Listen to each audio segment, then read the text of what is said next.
Hello, and welcome to In the Middle. I am Rachel Kinningham, daughter of host Roy Kinningham and producer of the podcast. All episodes that have been released to this point were recorded before October 7th, 2023. However, in a moment, you will hear a discussion between Roy and Cedric regarding some of their views on what is happening in the Middle East that was captured while preparing for a podcast recording in May of this year. In previous episodes and in upcoming episodes, there are discussions about hatred and what the definition of that is from a Jewish standard. From a personal standpoint, it is because of these teachings that I cannot endorse or condone the actions of the Israeli state. I've seen it called anti-Semitism to condemn their actions, and to that I simply say, it is because of my Jewish faith that I do. I was taught that the mitzvah above all mitzvot is preservation of human life, and I do not see that being reflected in the Israeli government. I understand that this may not sit right with some people, but it is one of the goals of this podcast to reach those who have felt that they've been left behind or persecuted by the respective religions that we subscribe to. I can't see how we can do that and not speak up for those who have faced so much destruction over the last several months and decades. We bear a responsibility not only to our community, but for our community.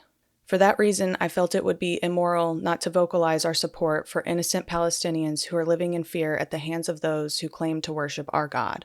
So while this was not intentionally recorded for the public, and for that reason I hope you forgive any audio issues, please enjoy this special minisode of In the Middle.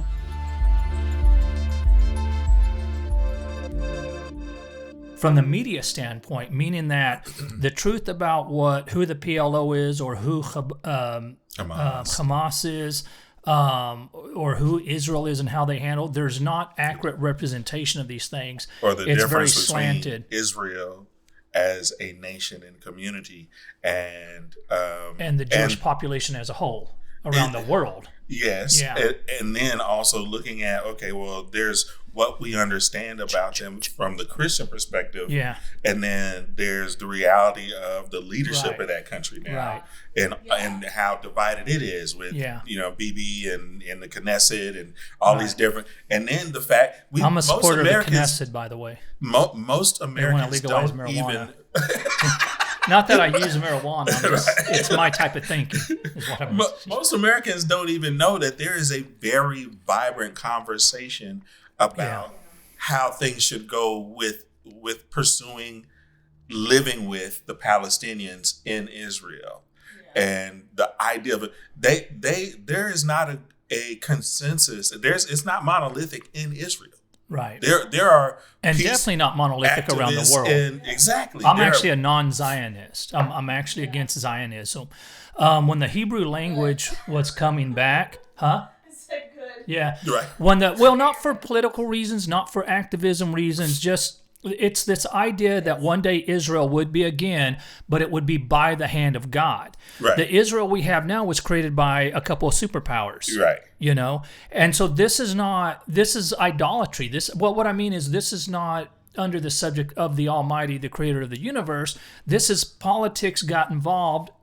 All of this is a byproduct of politics getting involved and manipulating people. Exactly. And so if that's the way something starts, there's no way you can think that there's going to be peace. But the way it's been handled, when I saw the response after posting on Facebook and promoting the podcast a little bit, I don't think anybody, it's kind of like this. The Christian preacher decides to have an affair. He doesn't give a crap about the congregation. It's not whether he can control himself. It's not that. There can be many reasons why someone has an affair, but you have to have the presence of mind or the spirituality to say, how is this going to impact, one, the body at large and the local congregation? Most of the time when we find preachers that went corrupt, they don't care. There's a bit of an element of that here. Israel defending yourself, yes. But did you think about how this is impacting Judaism around the world? And I don't see that. Because one of the things about being a mighty force is you have to temper yourself. Right. Your response has to be metered because that's the responsibility of having this kind of power. And I really feel like Israel, I feel like they lack the wisdom on the response. There's an old story. No, it's not even an eye for an eye or tooth for tooth anymore. It's more like the Tar Baby story. The rare rabbit goes down and he's all cocky and full of himself, and the enemy has created this little tar version of Brer Rabbit to get his arrogance riled up, and he starts fighting and he's stuck in it and he can't. And the more he fights, the more entangled with this thing that he gets. And they're like, we're going to work your ego. We're going to work your sentiments. We're going to work your fears. We're going to work all of that and get you into this situation where you will divorce yourself from the allies that previously were with you. What point do you wake up and go, wait a minute, let me look at the outcomes. Let me look at how all the nations that were my friends are now looking at me like I've lost my mind. Like, what about this? The thing that is the most telling for me is Hamas endangered or took 1,400 lives. Yeah. Do you know how many casualties have happened as a result of friendly fire? In other words, Israeli soldiers dying because of where they were placed when Israeli maneuvers have happened. Over 10,000. Yeah, it's a lot. So Israel has killed more Israelis than Hamas did since that action.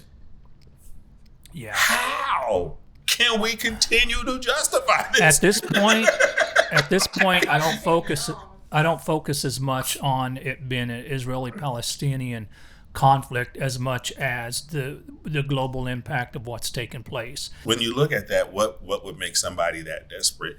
And that goes into, okay, well, what set of scenarios happened and how long has this gone on, and what has been the trend that has Hamas to the point where they're like, we've got nothing to lose. Yeah.